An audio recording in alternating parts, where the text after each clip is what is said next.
안녕하십니까. 화란 한정섭입니다. 교단사라고 해서 어떻게 이것을 이야기할고 생각을 하다가 내가 부처님의 역사를 쓰기 위해서 인도를 20번 다녀왔는데 그 가운데서 갔다 오면서 느낀 것이 있어요. 여기는 무슨 장소다 무슨 장소다 그냥 그렇게 관광하는 식으로 볼 것이 아니라 부처님께서 출가하셔가지고 도깨친 뒤에 45년 동안을 포교를 하십니다. 그 포교하실 때 어떤 장소에서 누구를 만나서 어떤 사건이 생겼느냐 하는 것을 바르게 정리해야 되겠다. 대충 뽑아보니까 내가 지금 말씀드리는 이야기 같은 것이 80가지 정도 돼요. 그러나 우리가 이게 이 짧은 시간에 강의를 통해서 할 수 있는 것은 많이 해봐야 30개 정도 하면은 잘하겠다. 여기서 중요한 것만 뽑아서 말씀드리고 또 너무 노골적인 것은 또 않는 것이 좋은 것은 좀 빼고 이렇게 했습니다마는 앞으로 여러분도 부처님의 역사를 바르게 이해하려면 부처님이 성도 오신 뒤에 돌아가실 때까지 있었던 일들을 잘 참작해서 공부하시면은 좋은 자료를 연구하고 이 시대에서 무슨 일을 어떻게 해야 부처님 은혜를 갚을 수 있을까 충분히 자료가 나올 것으로 생각됩니다. 사이성에서 가장 오랫동안 계셨어요. 45년 가운데서 26회 내지 27회를 사이성에서 지냈기 때문에 역사가 제일 많습니다마는 대충 말씀드렸고 그 다음에 마지막으로 계신 장소가 소위 배살리성입니다. 배살리성은 처음 도깨친 뒤고 고향에 갔을 때 다녀오는 길도 배살리성으로 오셨고 그 다음에 아버님 병문안 갔을 때도 그걸로 다녀오셨고 아버님께서 돌아가셔서 초상치게 될 때도 그걸로 가셨습니다. 그래서 부처님은 배살리성에서 많은 신세를 지게 되는데 또 가서 보니까 대광야요. 가운데로 또 우리 한강처럼 큰 강은 아니지만은 적은 강이 흘러가지고 농사 짓고 생활하는데 목축하고 하는데 아무 지장 없이 잘 지낼 수 있는 장소가 배살리성입니다. 그래서 부처님이 이 네 번째 배살리성에 가셨을 때입니다. 종일토록 걸어서 가셨기 때문에 오후 2시쯤 돼가지고 거의 도착이 됐어. 근데 12시가 되면은 그 이후에는 음식을 잡수지 않거든요. 그래서 먼 길을 걸어오셨기 때문에 아주 시장했습니다. 그렇지만은 안 잡수던 것을 또 잡술 수 없고 그렇기 때문에 그냥 계셔서 야자나무 밑에 이렇게 앉아 있었습니다. 그런데 큰 원숭이 한 마리가 벌통을 하나 와가지고 부처님 앞에다가 또 갖다 놓고 절을 한단 말이요. 말하자면 저희들이 정성껏 따온 것이니까 공양하십시오. 그렇게 해서 가서 바쳤어요. 그래서 부처님이 그 벌들의 정성을 생각해서 일부는 짜가지고 옆에서 이제 벌들이 다 먹고 집 짓고 살 수 있도록 하라고 이렇게 일러주시고 거기 밑에 떨어진 것만 잘 잡수셨습니다. 부처님이 한때의 음식을 완전히 꿀로만 공양을 한 것은 배살리성에서 꿀벌들이 공양한 벌집을 가지고 한때 공양을 했습니다. 물론 부처님 혼자 잡수는 것은 아니었죠. 이렇게 해서 이 기록이 상당히 길게 나오게 됩니다. 그동안에 피로했던 몸도 이 꿀을 잡수시고 보신이 잘 됐다고 하는 이야기도 기록이 남아 있습니다. 그래서 부처님은 사람만 알아보는 것이 아니라 짐승들도 알아봐. 곤충도 알아봐. 그래도 그 곤충이나 짐승들한테 절대로 폐해를 주는 일이 없고 도움이 줄 수 있는 그런 이야기들을 많이 부처님이 남기고 계십니다. 이것은 그 전에 이야기했듯이 아쇼카 임금님이 로마에 갔다 오면서 인도까지 이 남긴 비석이 36개 내지 37개가 남아있는데 그 가운데는 축생이나 미물, 곤충까지도 도움되게 잘 이왕에 태어나서 사는 거 잘 살 수 있고 원망하지 않고 살다가 갈 수 있도록 해라. 이렇게 일렀습니다. 그래서 지금 부처님이 꿀벌 공양을 받은 장소에는 옆에 강물이 흘러가고 앞에 가서 소위 아란존자 탑이 모셔져 있습니다. 그래서 아주 유명한 사건이 되고 지금도 이제 아란존자의 탑에다가 공양을 올리려면 우리도 가면 과일 하나라도 사서 거기서 올리고 또 주위에 있는 애들이나 사람들한테 공양을 올리고 이렇게 오고 있습니다. 그런데 그때 꿀벌 공양을 마치고 부처님이 뒤쪽으로 돌아가 가지고 자리를 잡은 것이 다자탑입니다. 다자탑. 그래서 이거 아주 유명한 말이죠. 다자탑 전에 반분자. 그 다음에 소위 영산해상의 여마미소. 그 다음에 부처님 돌아가셨을 때 관 속에 들어있는 발이 밖으로 나왔으니까 곽시상부. 이것을 삼처전심이다. 이렇게 이야기를 합니다. 누구한테 전했느냐? 바로 가섭존자한테 전했어요. 부처님의 가장 믿고 의지하고 모든 일을 맡겨서 했던 것은 사리불가 목걸련이었습니다. 근데 사리불가 목걸련은 부처님과 나이가 똑같아요. 그래서 88세 되던 해에 사리불은 자기가 그 해에 죽을 것을 압니다. 그래서 부처님께 이 목련존자하고 같이 와가지고 부처님 죄송합니다마는 저희들은 저희 고향에 가서 해양을 하는 것이 좋겠습니다. 어머니가 지금 124세가 됐는데 내가 아들로서 혼자 있다가 출가해 버리니까 의지 없이 계시다가 누님들한테 의지를 하고 계신데 가서 차라도 한 잔 올려드리고 해양하도록 해드려야 되겠습니다. 그래서 부처님이 아주 쾌의성나겠지요. 그래서 이제 둘이는 보냈습니다. 그러나 내가 사리불은 원래 돌아가신 빈비사라 임금님하고도 친구지간이었고 아주 널리 알려진 학자였고 제자들도 많고 그러나 소위 아버지 뒤를 이어가지고 향료 장사를 했던 목련종자는 소위 그 집안의 제1장자였거든요. 그런데 그분이 출가해버린 뒤에 그 목련존자의 가족들이 다 흩어지게 돼서 있는데 지금도 사리불 그 살던 집터를 가는 길에 오른쪽으로 보면 한 골짜기가 전부 다 목련존자 가족 그 성씨들이 살던 그런 자리고 또 탑도 여러 개가 있습니다. 조상들 탑이죠.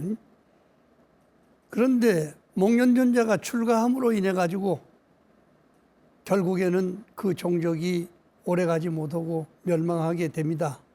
여러 종족들이나 스님들이 섞어서 살게 되고 바라문교인들이 거기에 많이 성역에 있었는데 이런 것으로 비춰볼 때 그 성씨가 바로 이제 목련존자 때문에 망하게 됐다. 이렇게 돼가지고 그 목련존자가 오니까 그 젊은 사람들이 달려들어가지고 몽둥이를 치고 때려서 순교를 했어요. 참으로 비참하게 죽었습니다. 그렇지만 목련존자는 후회 없이 신통도 부릴 수 있는 사람이니까 거기서 날아가 버리면 그만인데 그걸 다 당하고 조상들한테 불효했던 마음을 그것으로 회양을 하신 거예요. 그렇게 해서 부처님보다 2년 전, 3년 전에 이렇게 돌아가시게 되니까 부처님 마음도 매우 쓸쓸하게 됐습니다. 그래서 이제 배살리성으로 오셔가지고 있는데 어디 가서 앉아 계시느냐? 타자탑 앞에 가서 앉아 있다. 타자탑이라는 건 뭐냐? 마늘 타자, 아들 자자, 자식 많은 사람의 탑이다 그 이야기거든요. 지금도 그 탑은 그 허물어져서 보이지는 않고 있고 그 주위가 타자탑 주위다고 하는 것을 알고는 있습니다만은 아직 그와 같은 탑이 서 있지 않으니까 이제 자리를 내가 설명할 수는 없습니다만은 어쨌든 얼마나 아들을 많이 낳느냐? 60명 낳았어요. 60명. 부인은 45명이라고 그럽니다. 45명 가운데서 난 아들들이 60명이요. 그런데 젊었을 때는 나이가 한 3, 40대 됐을 때는 애들이 와서 막 앞에서나 뒤에서나 무등을 하면서 우리 아버지 하면 내 새끼냐 하고 좋아하고 했었는데 40, 50이 되니까요. 아주 그냥 귀찮아. 부인들도 서로 우리 남편이다. 내가 몇째다. 이렇게 와서 어린 양도 부르고 이렇게 해도 그것이 좋게 느껴지지가 않습니다. 그래서 이분이 45이 넘어서부터서는 밥만 먹으면 산으로 올라갑니다. 산에 올라가서 어두건히 앉아서 인생이 무엇이냐? 수만 나에 달려있는 인생인데 이렇게 많은 가족들을 해서 이 동네를 다 우리 가족들이 차지하고 사는데 싸우지는 않고 살았으면 좋겠는데 서로 지가 아버지라고 그러고 서로 자기 남편이라고 그러고 보기 사람만 보기만 집안 식구만 보면 귀찮아서 못 살겠어요. 그래서 산에 와서 어두건히 바위 위에 앉아 있으니까 세 사람이 와가지고 나무를 하러 왔는데 나무 하나를 딱 비워가지고 그 끌고 가는데 아주 몸부림치고 가지고 간단 말이에요. 이야, 사람 살기가 저것보다도 더 어렵구나. 어찌 나무 하나를 끌고 가는데 저렇게 몸부림을 쳐도 제대로 끌고 가지 못하는고. 이렇게 생각하면서 나도 애들 많이 낳고 부인 많이 얻으니까 내 신세가 저 정도 돼가지고 괴롭게 살게 됐구나. 이런 생각을 해서 거기서 소위 이제 요즘 말하면 인생 무상이라고 그럴까, 염증이라고 그럴까, 귀찮은 생각이 들었어요. 그랬는데 며칠 있다가 어떤 사람이 혼자 나무를 비러 오는데 톱을 가지고 와서 딱 밑동을 뜨더니 가에 줄거리를 싹 쳐버리고 새끼를 여기를 딱 묶어가지고 혼자 그냥 질질 끌고 간단 말이에요. 거기서 탁 깨달았습니다. 저거야. 철겨버리면 사는 거예요. 그냥 이대로는 못 살겠어. 힘도 없고. 그러니까 철겨버려야지. 어떻게 철길 거냐. 잔소리하고 와서 아버지라고 그러면 오냐. 내가 너가 아버지다. 당신이 내 남편입니다. 그러면 당신이 남편이요. 이렇게 하고 쓰다듬어주고 칭찬하고 좋게 하면은 다 조용해지는데 귀찮게 생각하니까 한없이 귀찮아서 못 살겠다고 하는 생각이 나요. 그래서 결국에는 그것을 본 따라 가지고 집에 가서 그날부터서는 마누라들이 오든지 자식들이 오든지 한 가지도 내치지 않고 다 안아주고 칭찬하고, 무슨 일 잘하고 어떻게 하라고 일러주고 이렇게 했어요. 그래서 60명의 자식과 45명의 여인들이 정말로 화합해서 잘 사는 집안이 됐습니다. 누구든지 그 집을 쳐다보면은 정말로 성인의 집안이다, 이렇게 생각할 정도로 칭찬을 했는데, 아버지께서 돌아가시려고 하니까 마나님들하고 자식들하고 땡 둘러 앉아서 아버지 돌아가시면 어떻게 지상을 치면 좋겠습니까? 하고 물었단 말이에요. 너희들의 나를 보고 혐오심을 일으키지 않도록 저 사거리에다가, 우리가 늘 다니는 사거리에다가 탑을 세워. 그 숫자대로 다 세울 수는 없지만은 27층짜리를 세우든지 33층을 세우든지 탑을 세우고 그 옆에다가 바냐틀이라고 하는 나무를 심어라. 바냐틀이라는 것은 나무 가지에서 뿌리가 나가지고 땅에 닿게만 하면 거기서 또 이어서 나면서 새 뿌리가 나고 이렇게 하는 나무인데, 이 바냐틀이라는 나무를 기념식수로 60명 아들들이 다 하나씩 해. 그러면 동서남북으로 15개씩 심으면 된단 말이요. 그것이 크게 되면은 번성해가지고 지내가는 사람이나 짐승이나 새들이나 다 거기 와서 놀고 지저귀고 즐겁게 살 거 아니에요.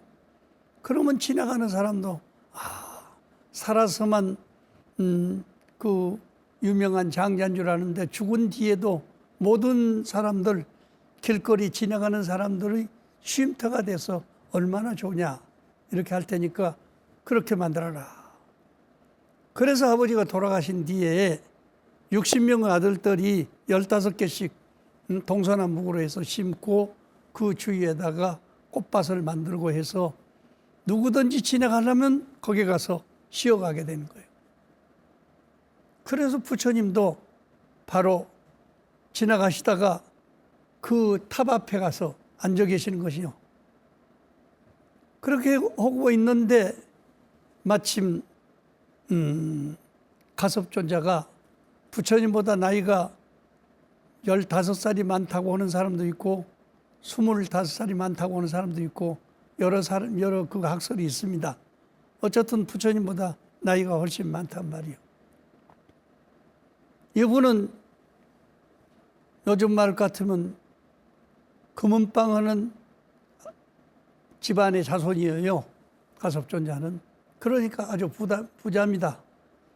저 미얀마하고 인도 그 사이에서 그 큰 공장을 만들어 가지고 하는데 주로 뭘 만드느냐? 목걸이를 만드는 겁니다.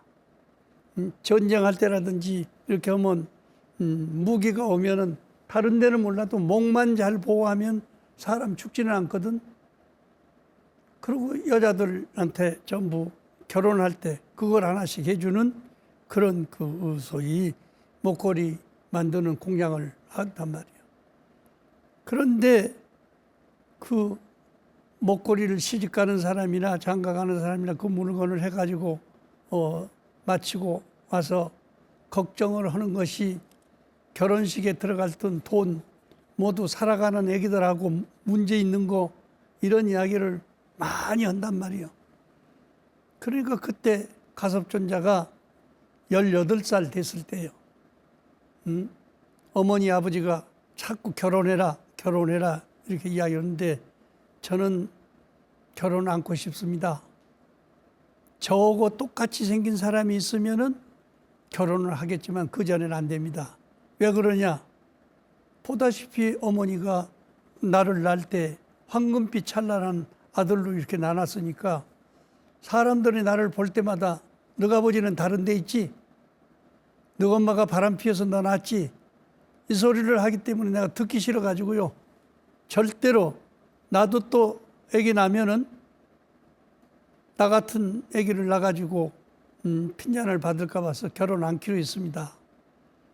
꼭 나하고 똑같이 생긴 사람이 있으면 결혼하겠습니다.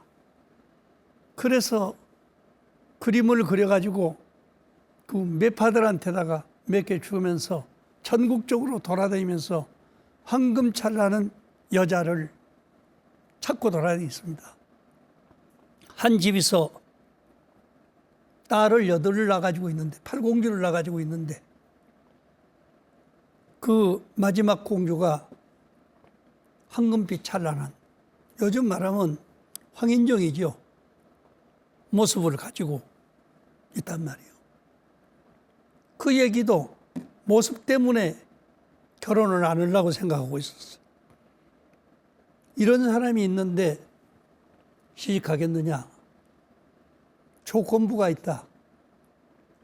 둘이 결혼해가지고 아기를 낳으면은 또 나 같은 자식이 나오면은 동네 애들이나 어른들이 보고 너희 엄마가 바람 피워가지고 너 같은 아기를 다른 데서 낳았다고 이렇게 하면 안 되겠으니까 결혼을 해도 아기를 낳지 않는 조건이 있다면은 결혼을 하겠다 이렇게 한다. 그런데 마침 그 여자도 밖에 나가기만 하면은 너희 아버지는 다르다, 너희 엄마는 다르다 이런 이야기를 해서 하니까 귀찮게 생각했는데 들어보니까 괜찮을 것 같대요. 그래서 결국에 매파에 의해서 결혼을 하게 됐습니다. 내가 가서 보니까 그 가섭존자 고향하고 아까 그 색시 고향하고 거리가 100리도 훨씬 넘어요. 먼 거리죠. 그래서 거기서 결혼해가지고 그런데 둘이 약속을 합니다. 절대로 우리는 애기 안 난다. 내 방에는 이렇게 명주실로 줄을 딱 지어가지고 저쪽에는 당신 자리, 나는 이 자리, 그 가운데다가 물동이를 3개 놨어.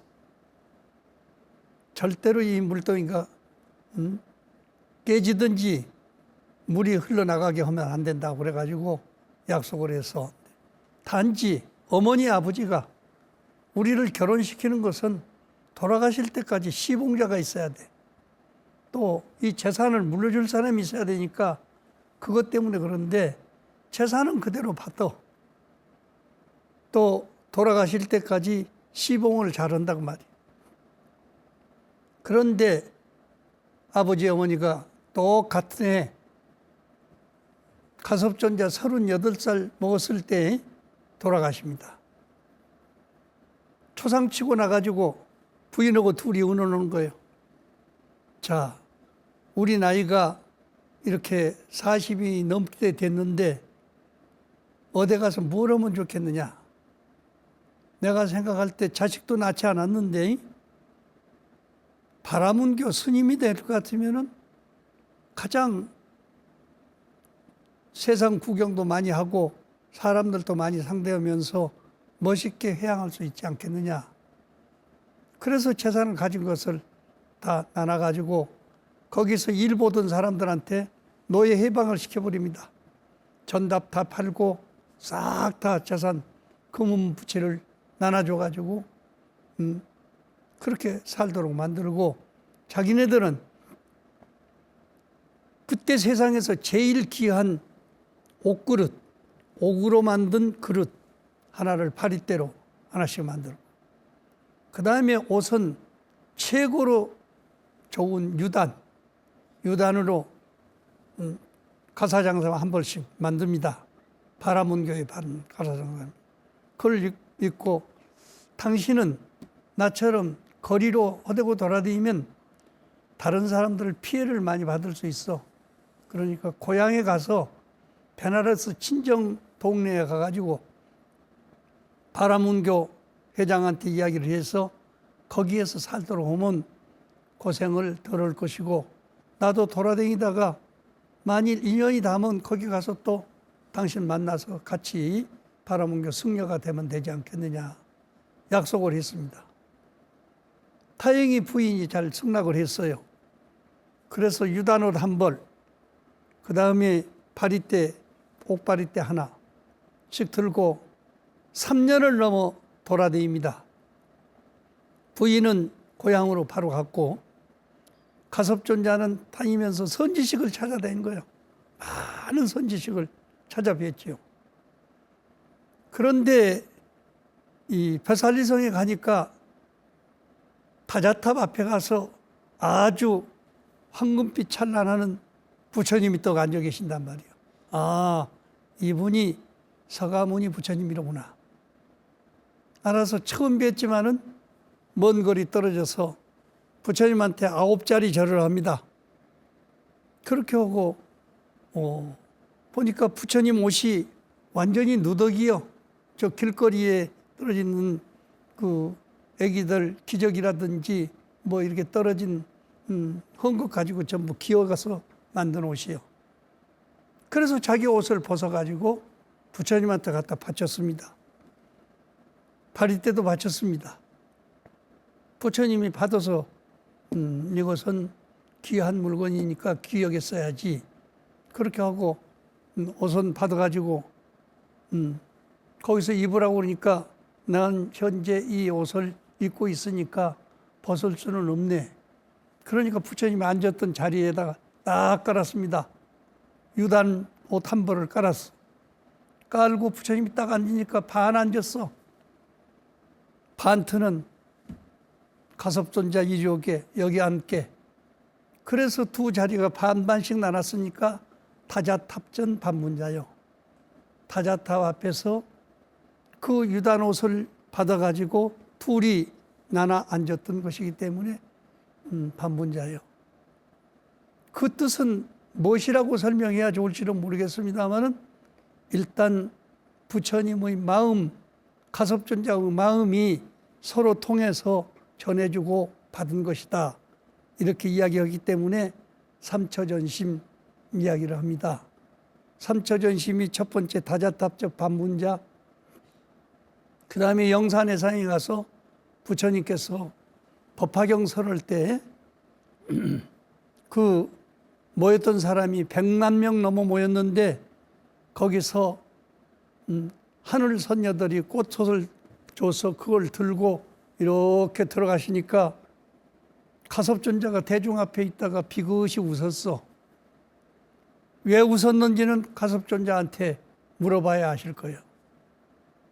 그러나 부처님께서 그 꽃을 드니까 비긋이 웃은 사람이 있었다. 그것이 영산해상 여마미소입니다. 무슨 꽃이라는 것은 하늘꽃이라는 이야기도 있고 연꽃이라는 이야기도 있고 여러 가지로 이야기합니다만은 다 연꽃 이야기할 때는 열연화 불착수. 더러운 물 속에서 태어나지만은 물에 젖지 않고 심청천 조피 그 마음이 청경하기가 마치 연꽃과 같다. 이런 시가 거기에 지어져 있으니까 생각해보면 청정한 불심을 그대로 설명한 것이 아닌가 생각되지만은 우리의 생각으로 판단할 필요는 없어. 연꽃보다 물어봐야 되고 가섭존자한테 물어봐야 되는 거지만은 이렇게 해서 그 수천 명이 있는 스님들이 한 사람도 그 꽃을 보고 웃은 사람이 없는데 가섭존자만 비긋이 웃었어요. 왜 웃었겠는가? 여러분들이 한번 집에 가서 판단을 해보시면은 알 수 있을 것이고 그 뜻을 아신다면은 가섭존자만 부처님한테 법을 전해받은 것이 아니라 여러분도 그 자리에서 현재 있는 그 자리에서 그 꽃을 그대로 아름답게 피우고 살 것입니다. 이것을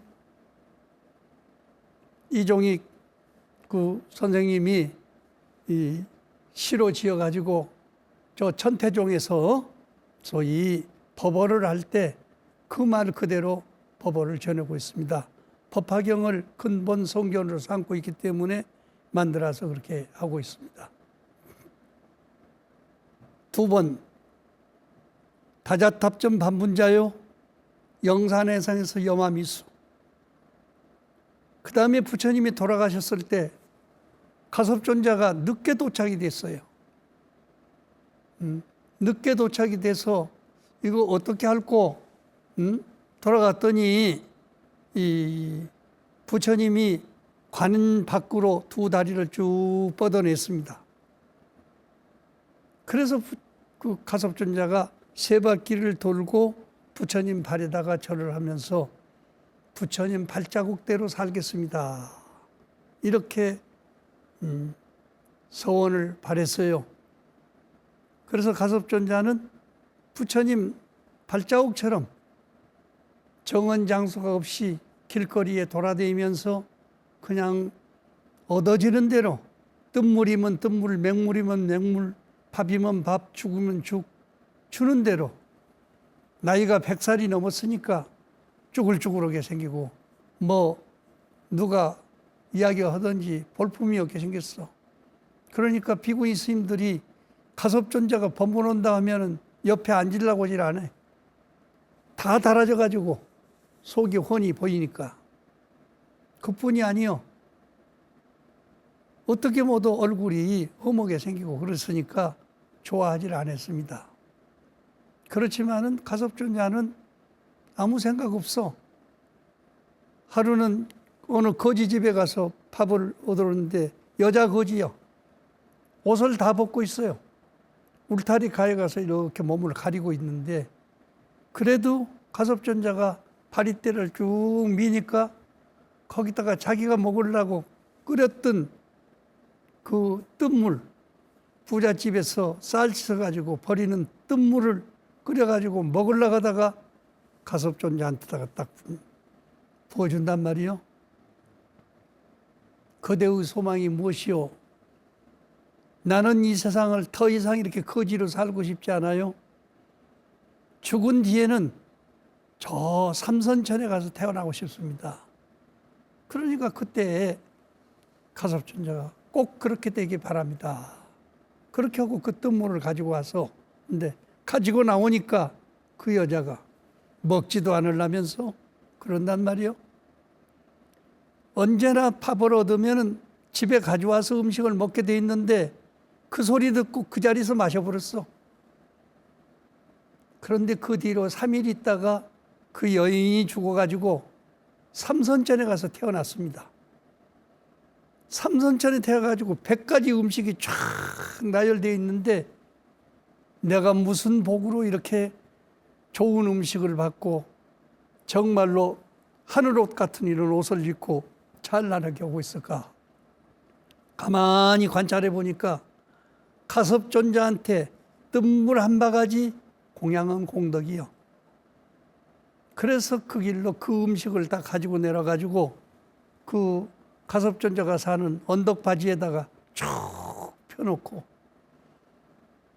가섭존자한테 가서 인사를 하니 가섭존자가 가서 공양을 받게 됐습니다. 그래서 부처님 제자들이 멀리서 보고요. 부처님, 저 가섭존자가 미쳤나 봐요. 100살이 넘은 가섭존자가 말이요. 저렇게 이쁜 여자하고 같이 상대해서 뭐라고 이야기하고 음식 대접도 받고 이렇게 한 것 보니까 미쳤나 봅니다.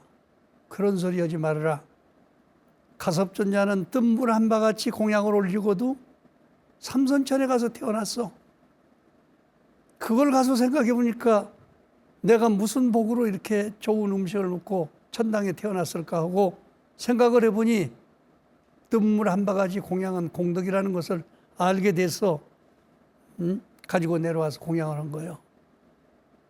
앞으로 보름 만에 한 번씩 이런 음식을 해가지고 내려와서 가섭존자를 공양 대접을 할 거예요. 석 달 동안 할 거예요. 조금도 시기 질투도 하지 말고 또 그걸 보고 넘보는 그런 생각을 해서는 되지 않는다.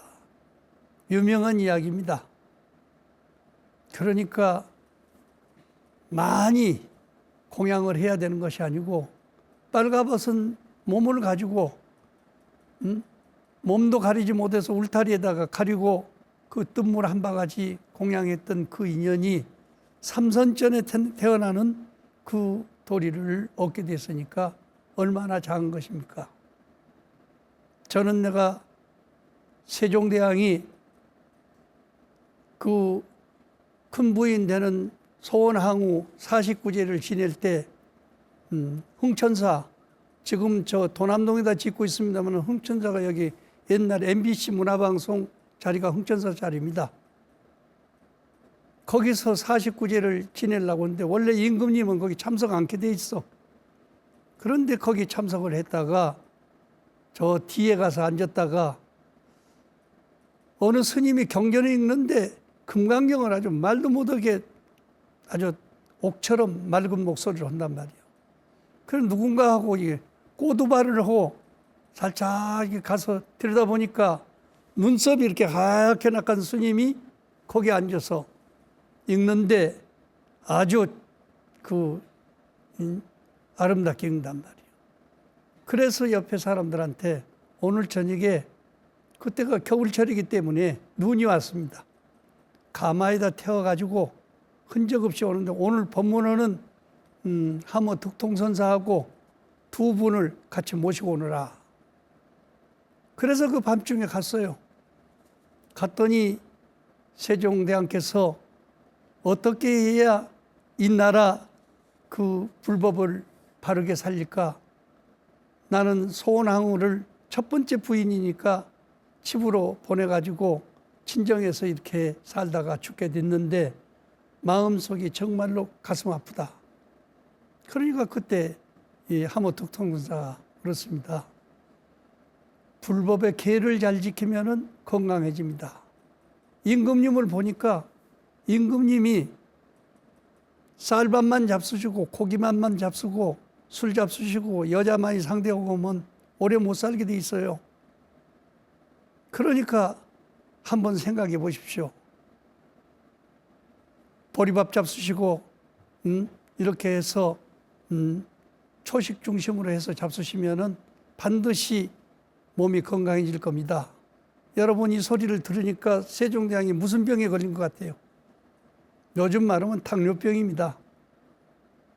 그래서 다른 사람 말은 듣지 않는데 그날 법문은 법사의 말이기 때문에 그걸 듣고 36살부터 44살까지 소식하고 술 안 잡수시고 고기 안 잡수시고 여자 같이 여자 않고 보니까 몸이 눈도 밝아지고 건강해졌어. 그래서 그때에 같이 왔던 눈썹 하얗던 스님한테 이야기를 해가지고 이 함으로 된 경전 누가 보겠느냐? 여자들도 다 볼 수 있게 쉬운 글로 만들 수 없겠는가? 제가 만들겠습니다. 그래서 12년 동안 노력을 해가지고 한글 28자를 만들어서 가지고 가가지고 한글이 그 눈썹 하얀 신미스님에 의해서 만들어집니다. 그래가지고 일본 사람들이 그걸 해인사에 있는 집까지 다 팔라고 했는데 안 팔고도 그걸로 인해 가지고서 우리나라 한글이 만들어져서 문화 백성이 이렇게 되게 된 겁니다. 생각하면은 우리는 한글이 전부 유생들이 만든 것으로 생각하고 있어요. 그런데 신미 스님이 만들었지만은 유생들하고 같이 만든 것처럼 해서 성균관에 입학을 해가지고 공부를 시킨 겁니다. 내가 이런 이야기를 하시는 것은 내일 모레면 벌써 세종대왕이 한글을 만든 지 몇백 년이 되는 그런 시기가 됩니다. 우리는 어려운 여건 속에서 만들어진 우리 글도 제대로 익히지 못하고 써먹지 못하고 살다 보니까 일본 사람들이 전부 그냥 일본말로 바꿔보려고 성씨까지도 바꾸고 하는 그런 일이 생겼는데 누가 그런 글을 만들어서 우리에게 읽혔습니까? 스님들이 만든 거예요. 지금 전 세계 사람들이 한글처럼 과학적인 글이 없다. 한글의 기본이 뭐냐? 목입니다, 목. 목에서 소리가 나지 않아요. 목이 동글동글하게 돼 있잖아요. 그 동글동글한 것이 뭐예요? 바로 이응이지. 이응이요. 거기서 나는 목소리를 중심으로 해서 치아 소리, 입술 소리 이런 것을 만들어 가지고 한글을 만든 것이기 때문에 늦었지만은 우리도 정신 차려서 한글의 역사도 바로 알고 우리들이 지켜왔던 옛 왕후들을 생각하면서 사경도 가능하면은 한글로 아름답게 써서 이렇게 하는데, 난 지금 그것을 지금 몇 가지는 모아 있습니다만은 조선조에서 그 글을 써서 대를 이어주신 왕후들 글, 또 여자 선비들의 글을 다시 한번 우리가 응용할 수 있는 시대가 돌아오기를 바랍니다.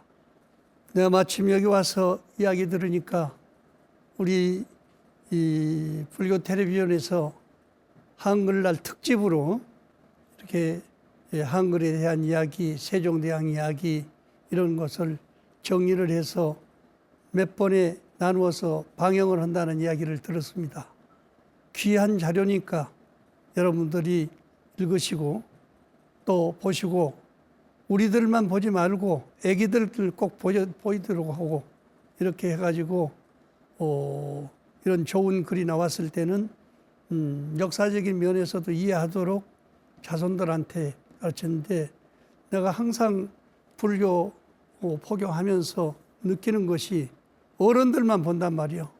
애들한테는 그냥 놀으라고 해버리고 하는데, 더불어서 같이 보고 같이 연구하고 풀어나갈 수 있는 불교학도가 됐으면 좋겠습니다.